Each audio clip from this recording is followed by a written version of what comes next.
नमस्कार दोस्तों, कैसे हैं आप लोग। उम्मीद है आप सब ठीक होंगे। 5 जून 2023 का लेक्चर अभी मैं रिकॉर्ड कर रहा हूँ इकोनॉमिक टाइम्स, जहाँ पे हम इकोनॉमिक टाइम्स के ऑलमोस्ट सारे न्यूज़ का कवर करते हैं। इनफैक्ट मैं ये बोलूँगा टॉप 20, 25 या 30 news depending upon the number of news को कवर करेंगे। आज हम लगभग 20 to 25 न्यूज़ को कवर करेंगे। न्यूज़ उतना ज़्यादा भी नहीं है तो उतना कम भी नहीं है, बट इम्पॉर्टेंट न्यूज़ भी है कई सारे। तो स्टार्ट करते हैं दोस्तों। वीडियो लाने में थोड़ा लेट हुआ, जैसे कि मैंने आपको 6 जून के भी लेक्चर में बताया कि मैं वीडियो ज़रूर लेके आऊँगा, आपका डेट मिस नहीं होगा। आपने क्योंकि ये सीरीज़ ज्वाइन किया है, ये सीरीज़ आप फॉलो करें तो आपका कोई भी डे मिस नहीं होगा। तो चलिए स्टार्ट करते हैं।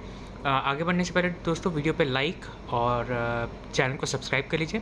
कमेंट करके ज़रूर बताइए मुझे कि वीडियो आपको कैसा लग रहा है, और वीडियो में अगर आप कोई इम्प्रूवमेंट चाहते हैं तो वो भी चीज़ मुझे कमेंट में बताइए।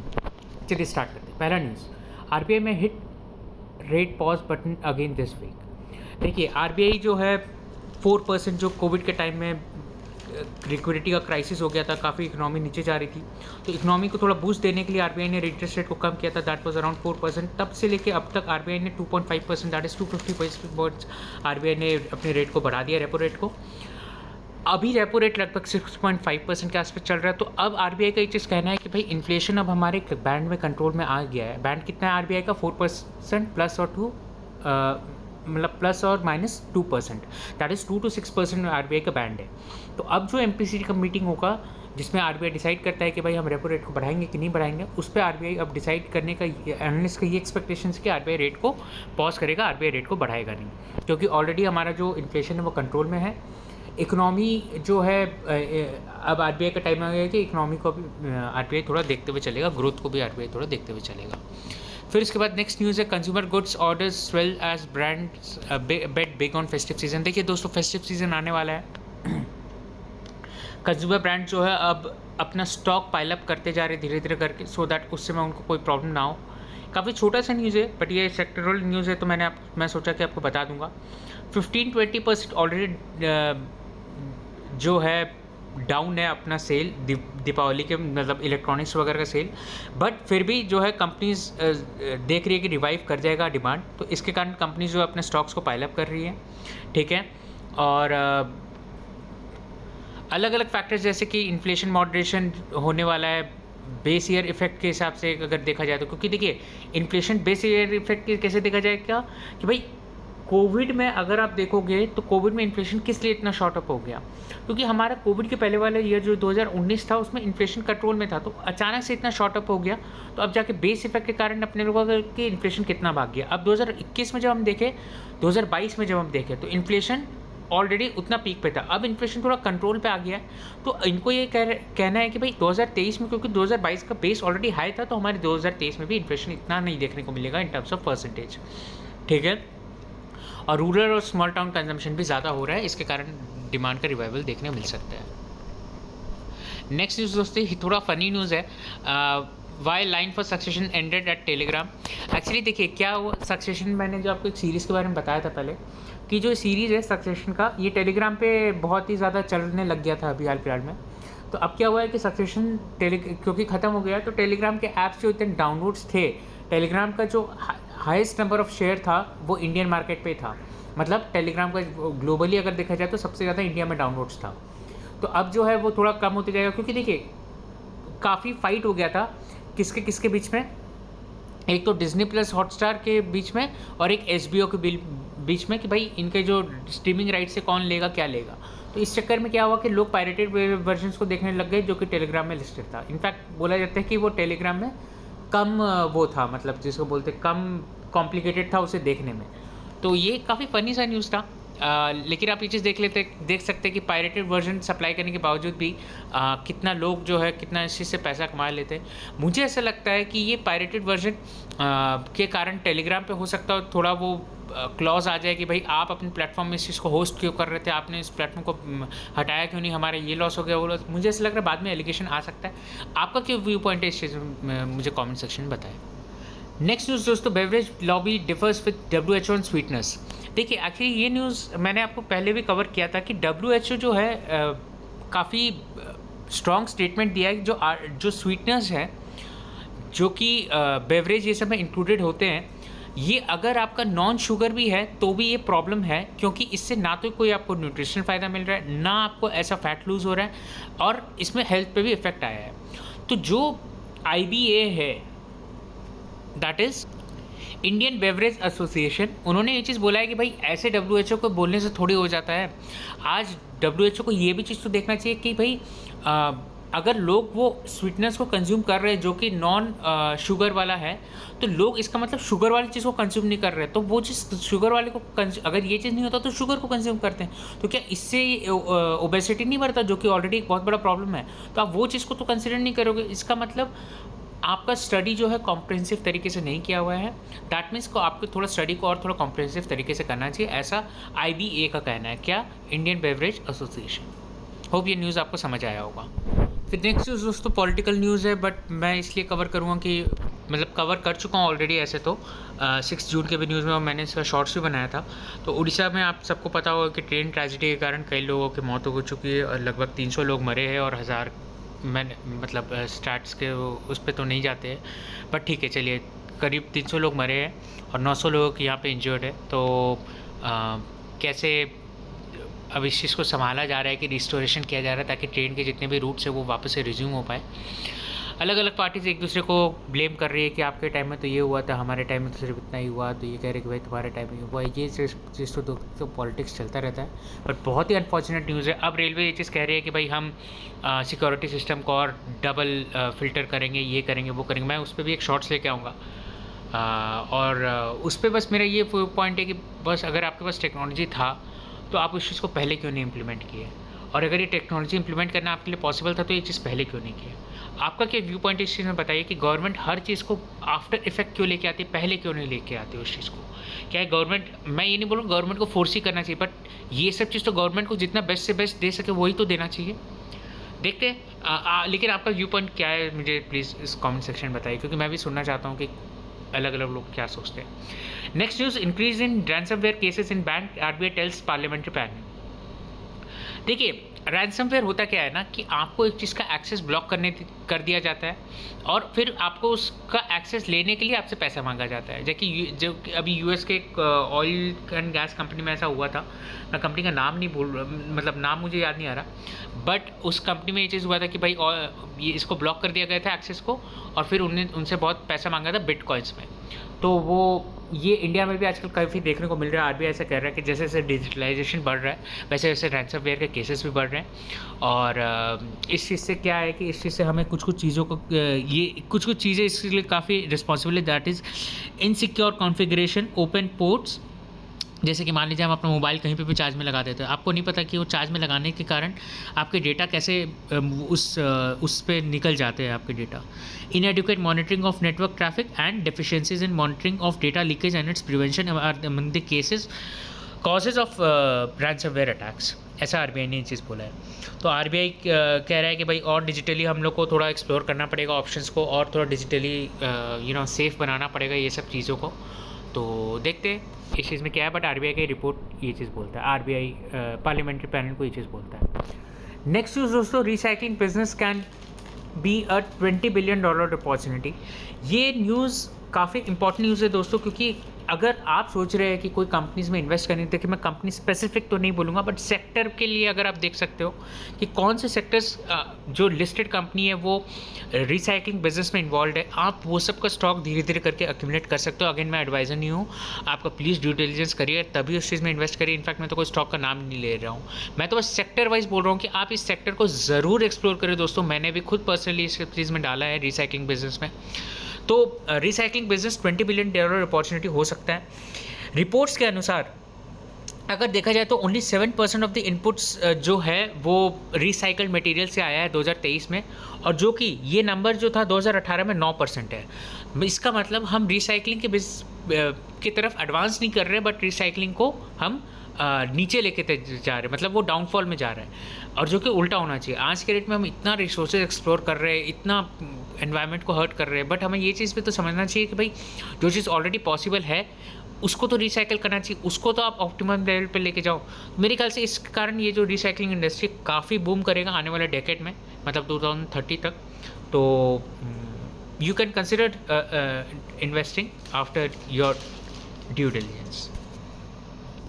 नेक्स्ट न्यूज़ दोस्तों, repo hikes help ease inflation by 90 basis points. देखिए, जो हमारे एग्जाम्स वगैरह में आता है या जब भी आप सुनते हो कि भाई रेपो रेट क्यों हाइक कर रहा है, सब कोई बोलते हैं कि आरबीआई पागल हो गया है, इतना क्यों हाइक कर रहा है, डेवलपमेंट ग्रोथ को कौन देखेगा यार, इन्फ्लेशन तो चलो फिर भी समझ जाएगा, बट डेवलपमेंट ग्रोथ को कौन देखेगा वगैरह वगैरह, अपने जो है काफ़ी वो करते हैं। इनफैक्ट मैं भी एक बिजनेसमैन से बात कर रहा था, उनका भी ये चीज़ कहना था कि भाई आरबीआई को देखना चाहिए कि ग्रोथ ज़्यादा इंपॉर्टेंट है कि इन्फ्लेशन, ऑब्वियसली ग्रोथ ही ज़्यादा इंपॉर्टेंट है, ऐसा उनका कहना है।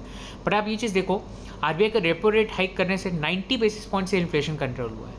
इसका आप आफ्टर इफेक्ट्स अगर सोचोगे कि 90 बेसिस पॉइंट्स इन्फ्लेशन और ज़्यादा होता, अगर मतलब 1% इन्फ्लेशन और ज़्यादा होता, और दोस्तों ये 1% आपको लगता है ना कि 1% है तो क्या हो गया, बट मैं बोलूँगा 0.1% भी जब बढ़ जाता है ना इन्फ्लेशन, तो उसे कम करने में ना हालत ख़राब हो जाता है।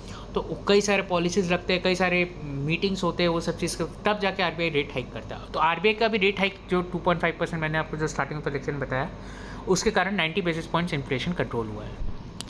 दोस्तों आगे बढ़ने से पहले आप ये चीज़ जान लें, मतलब मैं अपने सारे व्यूअर्स को ये चीज़ बोलना चाहता हूँ कि हैप्पी एनवायरनमेंट डे। 5 जून हमारे मतलब हमारे वर्ल्ड में ये environment day, world environment day के हिसाब से मनाया जाता है। इसका जो रेजोल्यूशन है वो 1994 से बना था।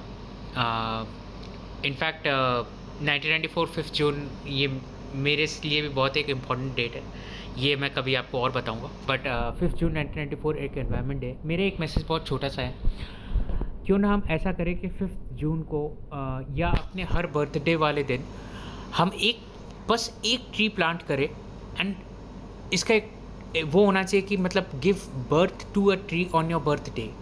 अगर आप सोचिए, हम सारे इंडियंस अगर एक ट्री खाली प्लांट करते हैं, या वर्ल्ड में अगर सिर्फ एक ट्री अगर प्लांट किया जाता है, तो हम हर साल कितने बिलियंस ऑफ ट्रीज़ लगा सकते हैं। एंड ये अलग जनरेशन, नेक्स्ट जनरेशन को कितना बेनिफिशियल होगा, एक ट्री एक बर्थडे पे।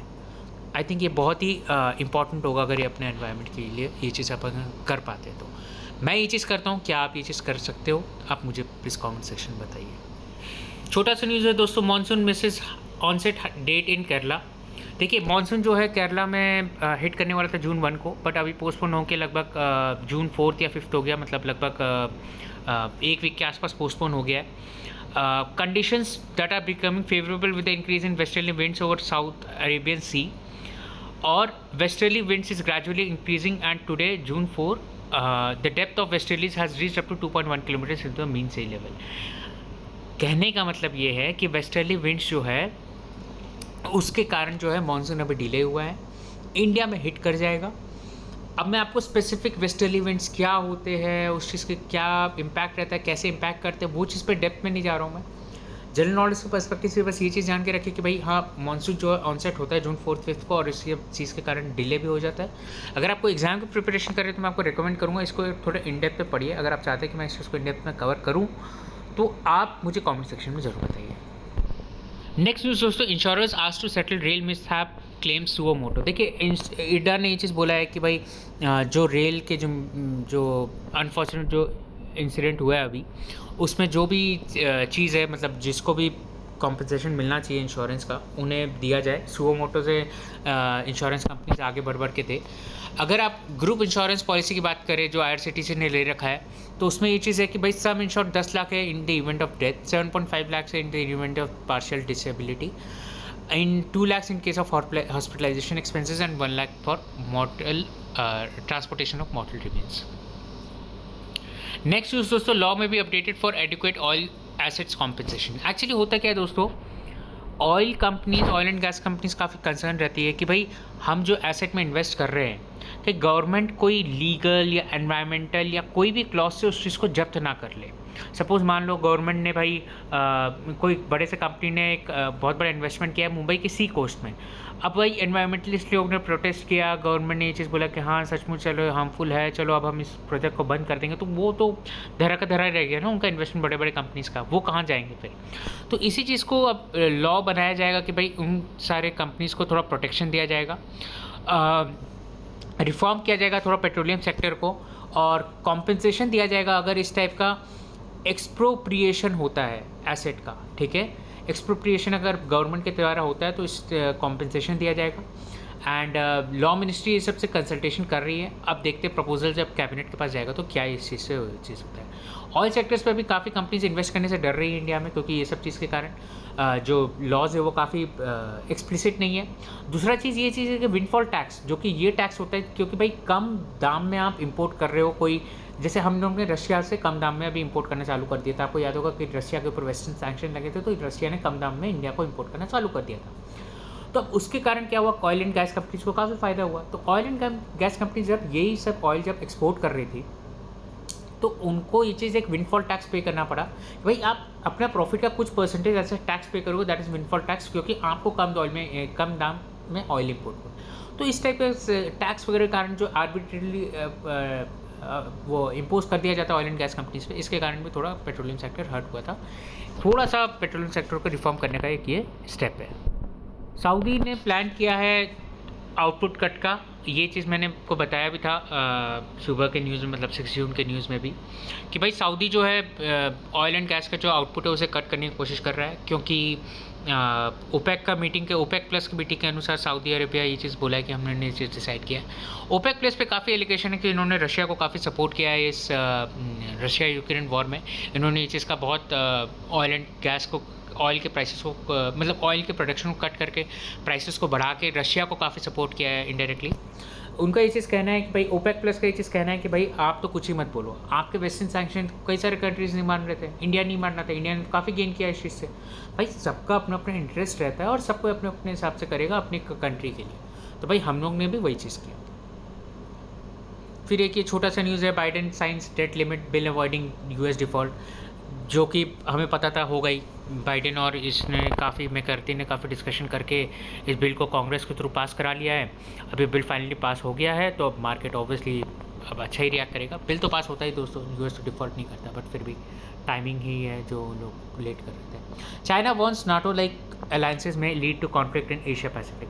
देखिए एक्चुअली हो क्या रहा है, चाइना ये चीज़ के लिए काफ़ी कंसर्न है कि इंडिया, यूएस, ऑस्ट्रेलिया, यूके ये सब का काफ़ी पार्टनरशिप बढ़ते जा रहा है और इंडायरेक्टली यूएस का थोड़ा होल्ड बढ़ते जा रहा है इंडो पैसिफिक में, सॉरी एशिया पैसिफिक में। तो इसी चीज़ के लिए चाइना जो है थोड़ा अपोज किया कि भाई नाटो लाइक अलायंसेस मत बनाइए। जैसे किसको बोल रहा है, ऑकस को बोल रहा है, जिसमें कौन कौन है, ऑस्ट्रेलिया है, यूएस है और ब्रिटेन है। फिर या तो क्वाड बोल रहा है जिसमें ऑस्ट्रेलिया, इंडिया और जापान है। तो ऑकस और इस शिप का ऐसा टाइप का आप अलायंस मत बनाइए, ताकि काफ़ी डिस्टर्बेंस होगा हमें सिक्योरिटी मेंटेन करने में। आप हमें प्रोवोक कर रहे हो, ऐसा चाइना का कहना है कि यूएस को कि भाई आप हमें प्रोवोक ना करें, काफ़ी क्राइसिस का सिचुएशन आ सकता है अगर कुछ मिसअंडरस्टैंडिंग हो गया तो। नेक्स्ट न्यूज़ दोस्तों, most startups move Madras high court for Google billing policy relief. देखिए एक्चुअली हो क्या रहा है दोस्तों कि गूगल ने काफ़ी प्रीडेटरी तरीके से बिलिंग किया, प्रीडेटरी तो नहीं बोलूँगा बट काफ़ी अनजस्टिफाइड तरीके से बिलिंग किया है कुछ कंपनीज़ को, ऐसा उनका कहना है, मतलब ऐसे कंपनीज़ का कहना है। ये काफ़ी डोमिनेंस अपना मार्केट में जो है इसके कारण काफ़ी फ़ायदा उठाती है, औने पौने दाम में मतलब उनको कमीशन चार्ज करती है। तो और अगर मान लो अगर वो कमीशन को नहीं देने के लिए एग्री करेगा तो उनको ऐप को डीलिस्ट करने का भी धमकी देती है गूगल, ऐसा ऐप्स का कहना है। जैसे कौन कौन से apps, Unacademy, Kuku FM, Truly Madly, Quack Quack, ये सब सारे ऐप्स का। गूगल का कहना है कि भाई नहीं, हम ऐसा कुछ नहीं करते, हमारे ऐप्स के भी कुछ पॉलिसीज़ रहते हैं, हम उसे आप कंप्लाई करना चाहिए, तभी जाके जो है हम आपको ऐप को लिस्ट होना चालू करेंगे। वो कंप्लायंस का क्या मतलब है कि भाई आप हमें इतना इतना कमीशन देते रहो, और क्या है। तो फिर हाई कोर्ट पे गए रिलीफ के लिए। भाई देखिए कि भाई आप जो है डोमिनेंस, मार्केट डोमिनेंस को एक कंपटीशन क्लॉज में है भी एक क्लॉज कि भाई अगर कोई कंपनी मार्केट डोमिनेंट है, मार्केट को डोमिनेट करता है, तो वो सब ये इस टाइप के स्ट्रैटेजीज नहीं लगा सकता। बट मार्केट का डोमिनेंस इंडिया, ये जो पिटिशनर्स है इनको ये साबित करना पड़ेगा कि गूगल का मार्केट डोमिनेंस है इंडिया में, तब जाकर गूगल जैसा कंपनी एग्री नहीं करेगा, कहेगा भाई iOS भी तो है, वो लोग भी तो अपना इतना अच्छा मार्केट शेयर लेकर, हम तो भाई छोटे से प्लेयर है, हम क्या मार्केट डोमिनेट करेंगे, वगैरह वगैरह। नेक्स्ट न्यूज़ दोस्तों, slow down in mobile shipments hits hiring sentiment in sector, 19% shipment down in January to March. इसका इम्पैक्ट क्या हुआ कि 5 से 6% attribution sales profiles by handset makers, मतलब काफ़ी हैंडसेट मेकर्स जो है एट्रिशन, मतलब लोग छोड़ के गए। 5G shipments up 23% year on year, but अब to 35% of attrition for domestic handset manufacturing against 25 to 30% इन मतलब इन जनवरी टू जून पीरियड। तो ये कहने का मतलब है कि भाई क्योंकि ये सब का हायरिंग थोड़ा कम हो गया है तो मतलब क्योंकि ये सब का शिपमेंट कम हो गया तो हायरिंग भी कम हो गया है।